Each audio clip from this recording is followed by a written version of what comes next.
Dirt and neglect have re-entered fashion. It was never really gone, but I feel like it's been escalating a lot in the past few years. And I would say that the first instinct is to read this as some kind of rebellion, a rejection of the aspirational cleanliness that dominated the last few years. But by now, it feels like I've heard so many versions of quiet quitting that it starts to sound suspiciously like chickening out of actually doing something. But we cannot really ignore that there does seem to be kind of a collective new Great Depression humming in the background right now with everything that's going on in the world. And on the runways, this has already taken a literal form. The 2024 shows were full of deliberately dirty hair, carefully constructed to look unkempt, with shows like Prada, Miu Miu, and Kate. As usual, it is now translating into real life too, in smaller scale street styles. And I've seen more and more hairstylists on Instagram demonstrating their skill at making freshly washed hair look unvisibly dirty. I, on the other hand, will brag about possessing the opposite talent. I can make 7-day greasy hair look like 5-day greasy hair, and it's taken me a lot of years to get here. But watching this trend go about reminded me of a short documentary I watched what feels like honestly 100 years ago. And the film is Dirty Girls by Michael Lucid and is on YouTube, uploaded by the writer-director himself. And I just rewatched it, partly for the nostalgia of nocturnal YouTube rabbit holes of teenage years, and because around that time I first watched it, I was just coming out of a baby bimbo phase. In middle school, I used to go to class wearing a full face of makeup and 7-centimeter platforms, which is the ugliest hill height, I know. And on weekends, I would illegally sneak into nightclubs that were later investigated for prostitution rings. And if you're from Bucharest, you know which ones I'm talking about. But by high school, I was putting that behind me and I was moving towards an alternative phase. So discovering it around that time, I was fascinated with the Dirty Girls, and with Sister Amber and Harper, who had started something like a miniature movement at their high school, attracting a small circle of 14-year-old girls orbiting around these riot girl beliefs. And some kids at their school started calling them Dirty Girls, and the name just stuck. And then a rumor spread that they hadn't showered since Kurt Cobain died, which enrages me because point of reference at the center of female anger must be a man, yes? Anyway, in the documentary, which was filmed in '96, Lucid interviews them and a bunch of their classmates while they distribute their zine around campus. And there's this one girl that says, I mean, it's just unacceptable. They look like trash, they're wearing garbage, they wear hideous makeup all over their face. They extend to the greatest limit of insanity and hideousness, and I just don't understand why that's something they strive for. They're filthy. I mean, God. And by the end, her voice just shoots into this bird-like high pitch and you can hear how viscerally bothered she is. And again, watching it roughly at the same age as the girls themselves, I saw myself a lot in them.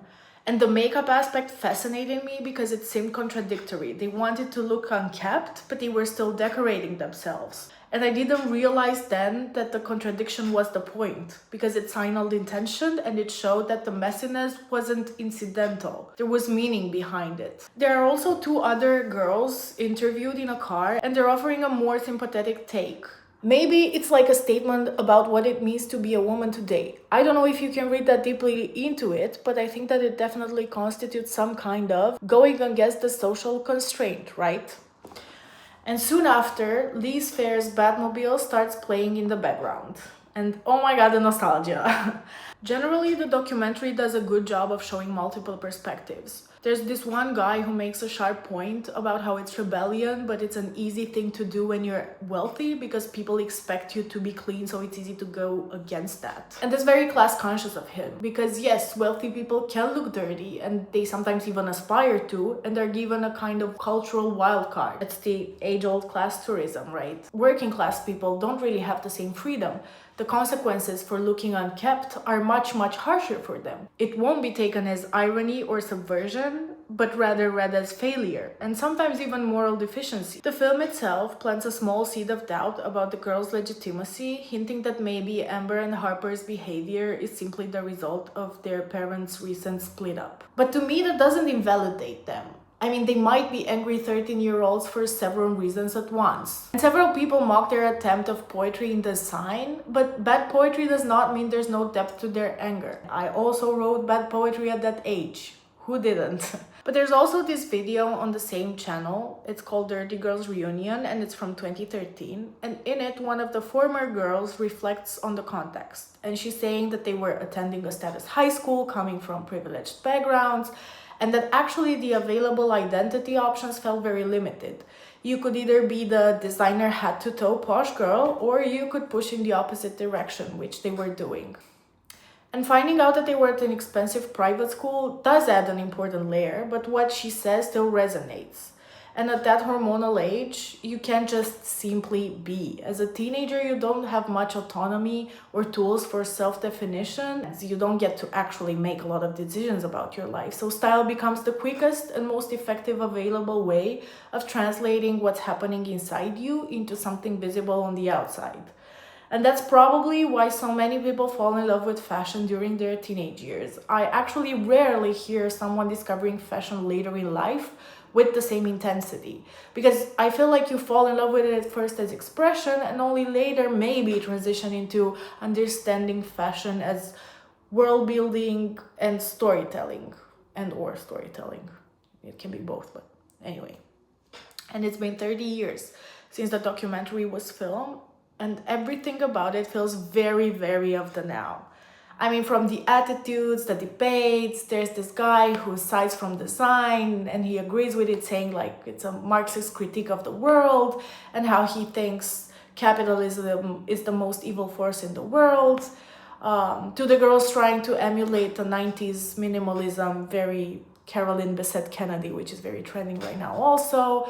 And even to the conversations around privilege and poverty aesthetics.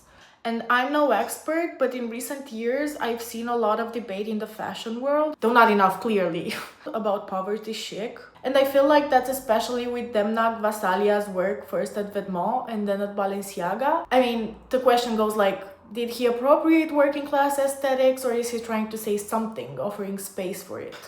Because on one hand, it is making us talk about it, and I'd rather we have uncomfortable conversations than avoiding entire segments of the world just looking the other way.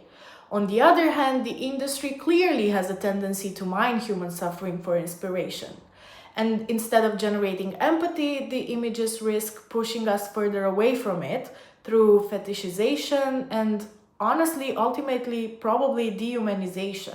It just leads to a dystopian spectacle, which it has already merged with, especially with Demna's Balenciaga Spring-Summer 2023 mud show, where models were trying to walk through thick mud in distressed clothing, or the infamous Fall-Winter 2022 collection with the snowstorm runway, where models struggle through extreme weather conditions carrying trash can-looking bags, basically echoing images of displacement and survival. Also, the show that started the controversy around Demna using images of a Rwandan refugee camp on his mood boards. And honestly, when images of human catastrophe are pinned onto a mood board next to archival Cristobal Balenciaga pieces from the 50s, they do become texture to be used and thrown away when fashion sees something shinier for the next collection and the next season. There's also the irony of production, because the creation of destroyed clothing often requires resource-intensive manufacturing processes.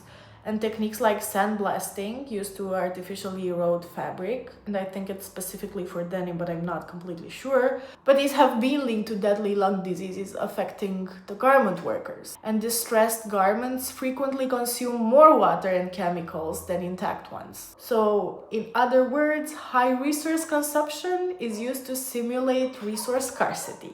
And the poverty adjacent is increasingly blended with dystopian world building. And of course, it's easy to connect it to the overwhelming pessimism produced by constant exposure to collapse narratives. I mean, economical, political, ecological, you name it. It's all over, basically.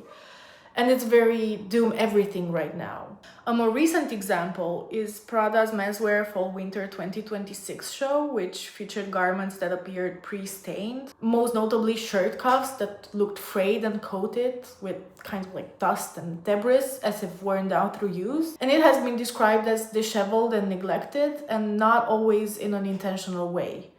To me, the sense of neglect also came from the silhouettes themselves. I don't know why, but they look slightly off, as if the models weren't wearing something from their own wardrobe, but just something borrowed, maybe grabbed quickly while running out the door to buy vanilla pudding at the corner store, or to escape a catastrophe. Again, I see the faint traces of dystopia here. And I mean, sure, it's far from new. Fashion has explored this for decades, basically. Some approach it through hyper-functionality and utilitarian design, like Hamkas. Other, like Final Home, are much more conceptual with the idea of clothes designed for life after collapse. And their statement is something like, when clothing becomes something closer to a permanent residence, a protective environment against a world shaped by climate disaster and reckless leadership. Wow, sounds familiar. Anyway, maybe I'm reading into it, but it feels like the post-apocalyptic aesthetics have become subtler in a way. They no longer need to dominate the entire narrative. It has become a stylistic layer that can be just added without explanation. It's going to buy vanilla pudding in a post-apocalyptic world.